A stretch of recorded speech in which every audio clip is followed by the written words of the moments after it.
So Cap, I had a question that stems from your video on spending hacks at the grocery store. Useful stuff in that video, and it blew my mind how much real money could be generated from that manufactured spending thing you talk about.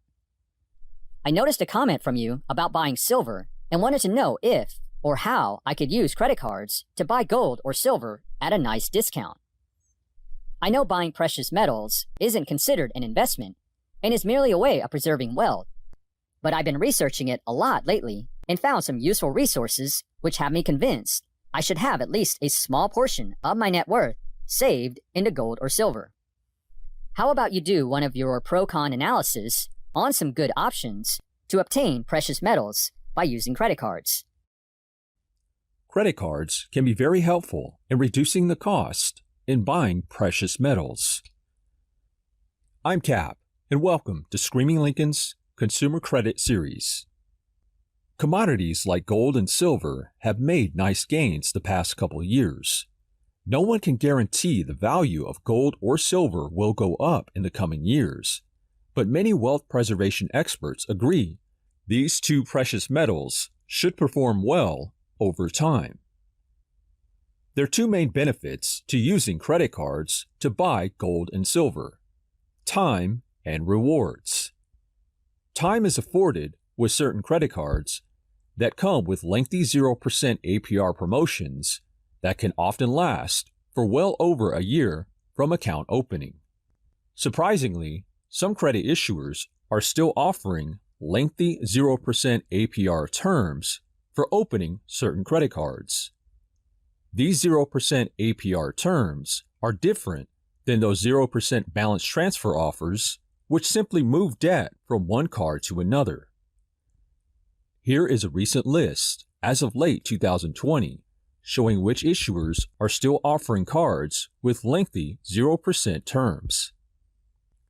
It's important to note these 0% APRs apply to purchases, not balance transfers, which is a different offering and separate topic. Going back to the chart from earlier, you can see a well-timed purchase could have provided a nice return over most of the past couple years.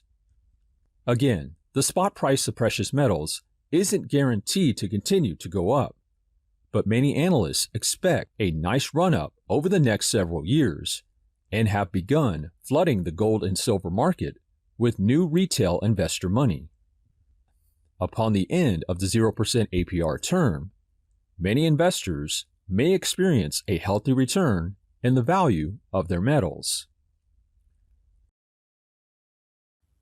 Yeah, the 0% angle is nice, but 12 to 20 months doesn't seem long enough to me. Is there a way to get it extended? It would be really awesome if I could use credit cards to float my investment in gold for at least a couple years. Can it be extended? It's possible, but requires opening another card. These other cards are balance transfer cards. Oh, I see. I've gotten a couple of those offers in the mail, so I can simply transfer it over, right? Before you do, make certain to review the terms. Most balance transfer offers do come with 0% APR terms, but usually have a balance transfer fee of 2 to 5%. Ouch! How about a list that shows cards that offer no balance transfer? I got it covered. Here's a list of cards offering no balance transfer fees to go with 0% APR terms. Many lenders are imposing tighter restrictions as we make our way through these tougher economic times in the 2020 decade. Having a great score or making lots of money may not be enough. I have a video going over how to make your case with lenders when you're denied despite having a great score. This is great, Cap. Thanks for the lists. By applying for a lengthy 0% APR card on purchases first, I can roll the residual balance on that card over onto a 0% APR balance transfer card when the promo period ends on the first one, which would buy me up to another 15 months according to your list. If things worked out right, I could theoretically get approved for a couple cards and not have to pay it back for at least a couple years. I can even open another 0% balance transfer card to buy more time. Wow, I could potentially stretch this out to 4 years without paying. That's crazy.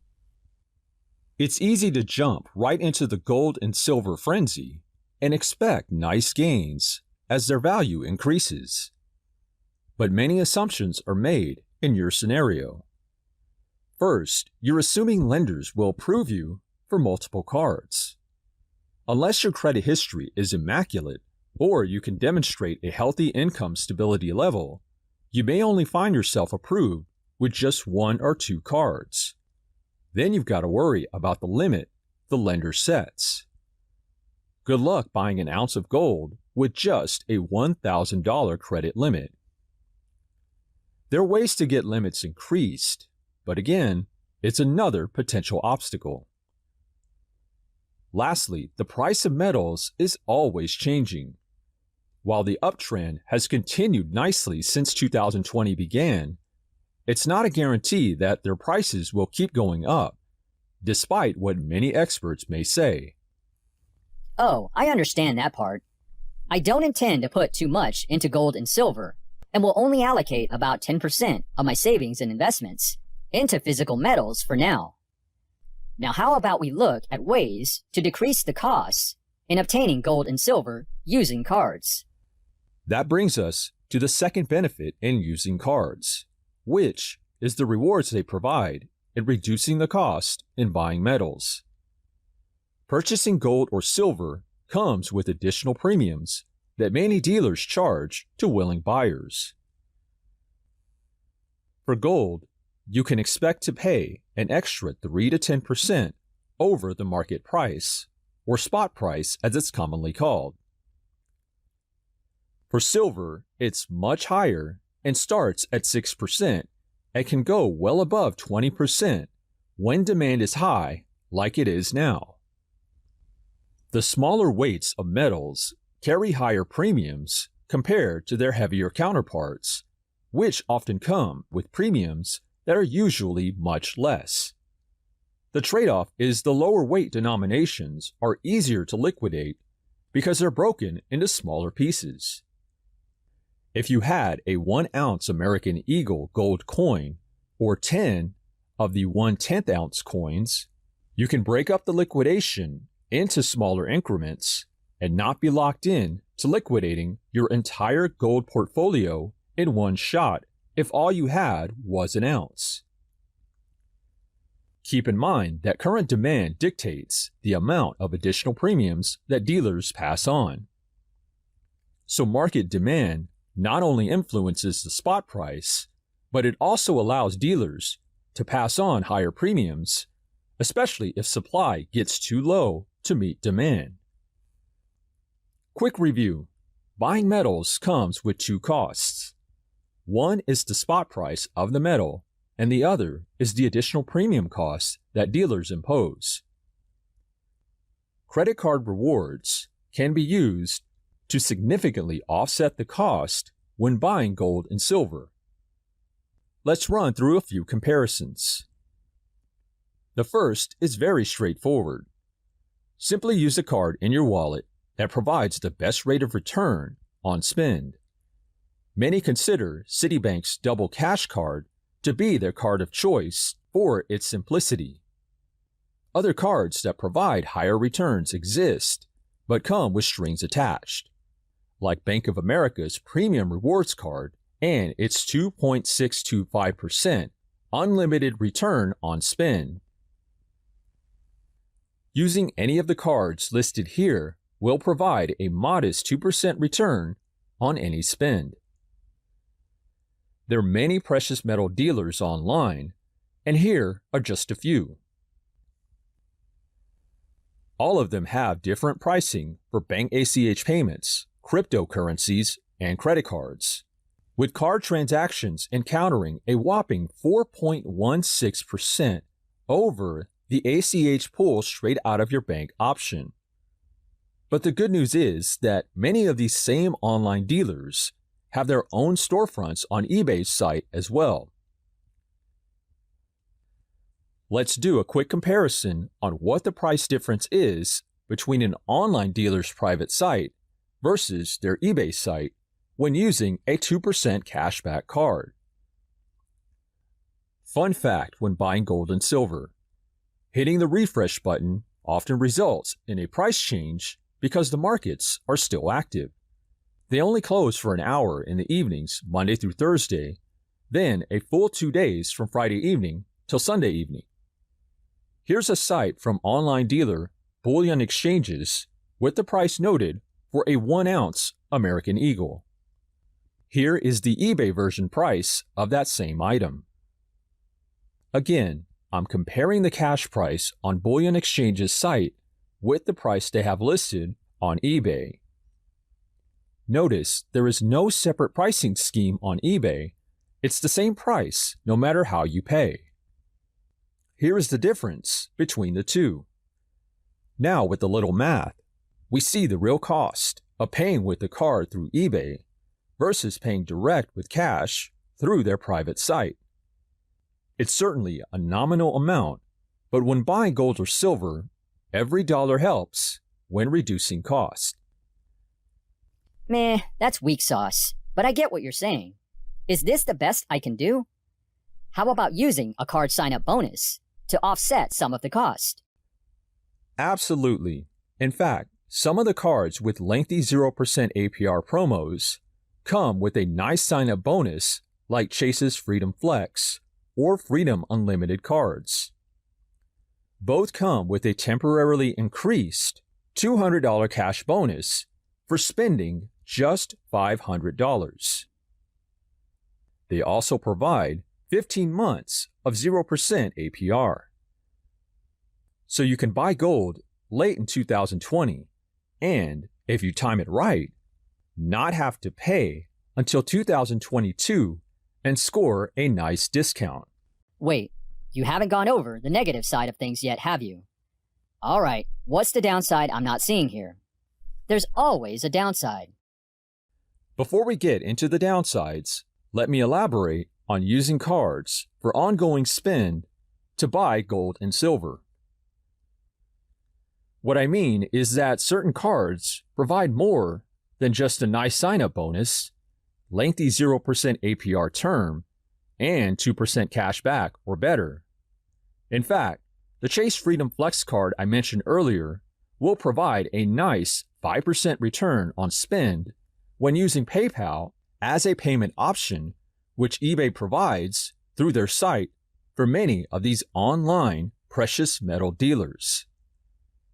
Here is a current spot price for gold and silver, along with the eBay and private website price for the online dealer Bullion Exchanges. Let's delve deeper in our analysis by assuming a 5% return on up to $1,500 spending through PayPal, which Chase just confirmed the Flex card will have for the fourth quarter of 2020. Let's also assume the card was recently opened in September 2020, which means we can expect an extra $200 sign-up bonus. Lastly, we'll purchase just enough items to ensure we hit our $1,500 PayPal spending target to max out our $75 return. As an advanced tip, don't forget to look at the tax amount on the checkout page. Many states don't charge sales tax if you buy over a certain amount. Keep playing around with buying a single high amount item or many low amount items to see if this applies to you. Certain states don't bother with sales tax at all. Sorry I can't go through all 50 here, but you get the idea. Hit me up in the comments if you keep running into tax issues. Here's a sample purchase, along with the breakdown of all the kickbacks I would get from Chase to arrive at my final discounted price. Remember, the Freedom cards come with 0% APR for 15 months, so I can simply make minimum payments until the balance is due in 2022. This concludes my analysis for the Chase Freedom Flex card. It's a great card to have for everyday use with its awesome bonus categories. I'll have a link below if you're interested, along with a few links to other Chase cards that may be worthwhile. One other credit card I wanted to discuss is a lesser hyped and downplayed card that rewards all purchases on eBay. It's the eBay Mastercard from Synchrony Bank. Most credit bloggers don't like this card, but for anyone who is considering spending a lot of money on eBay for gold, silver, platinum, palladium, or anything else beyond precious metals, it can be a great tool in providing a discount that continues for the life of the card. This is because the eBay Mastercard offers a net return of 3.33% on eBay purchases after you spend $1,000 on eBay each calendar year. The first $1,000 spent each calendar year still provides a decent 2% return, after which the higher return rate kicks in for amounts beyond the initial $1,000 each year. The returns come in the form of credit to be used for future eBay purchases and is not the same as the cash equivalents offered by Citibank, Chase, or many other lenders, which most consumers prefer instead of the eBay Mastercard. I would download the eBay app and wait for a targeted offer for this card. This offer usually consists of a $150 sign-up bonus after spending $500, which is great for a card with no annual fee and ongoing bonus category spend if you plan on using eBay a lot like some resellers do, or plan to buy a large amount of precious metals. Wow, so it looks like I'll be applying for 2 cards now. This is great, but what about the downsides? The most obvious downside is that metals can lose value over time. Many analysts expect the value of these metals to go up significantly in the coming years, but it's not guaranteed. Another downside comes from lenders' stricter credit requirements. As the Fed has lowered the prime rate to near zero, banks have raised their criteria for approvals, which reduces your chance of approval. Again, see my video for more help in this area. Another downside you may experience is the lender may offer a low credit limit. This will likely be a consequential issue if you're buying from certain U.S. states that impose taxes on purchases below their threshold because of the higher amount you'll have to charge. Lastly, there is timing, meaning if you try to purchase during a period where the price of metals is undergoing a huge surge, supply may be an issue. When the spot prices of metals surge dramatically, it allows metal dealers to charge higher premiums to deliver the metals to you. This is simply a case of supply and demand. Huge spikes in spot prices are usually followed by moderate pullbacks, so you may have to wait a little longer to make a purchase during these times. Okay, these downsides aren't too bad. I'm plotting my credit application strategy and will apply for the Chase Freedom Flex card now, then the Chase Freedom Unlimited card a couple months later. In the meantime, I've downloaded the eBay app and will wait to see if I'm targeted for the $150 bonus offer for the eBay Mastercard. In scanning the credit card landscape, Chase's ecosystem looks most appealing in late 2020. They recently revamped their Freedom cards and even temporarily increased the sign-up offer for their Sapphire Preferred card to $800 in the fall of 2020. I'm not too big on paying annual fees on cards like the Sapphire, but $800 is too hard to ignore. Chase's no annual fee business cards are equally appealing, assuming they'll approve me, which has gotten much harder for business cards in 2020. However, credit bloggers have been reporting in mid-September 2020 that Chase has returned affiliate links to their business cards, so there may be some loosening in their credit standards as we progress in 2021. I might even throw on a couple of those 0% balance transfer fee cards when the Chase Freedom Card promotional period ends in 2022. You know, this idea might even make for a good video to see how far you can take this without paying it all back until you're ready to sell in a few years. So how about it, Cap? I will be doing a video covering how well I did from buying gold and silver in late 2020, from opening a couple credit cards, and how long I was allowed to pay it all back in full. Investing with borrowed money is always risky, and this will be more of an experiment. Most of my videos cover how to improve your score, but I thought it would be beneficial to show what opportunities credit cards provide once you've got a nice credit score and a good relationship with the bank like Chase. I like your strategy with Chase and expect you to do well. What strategy are you using to make credit card rewards work in your favor? Let me know of your plans in the comments anytime. Hit it, Steve.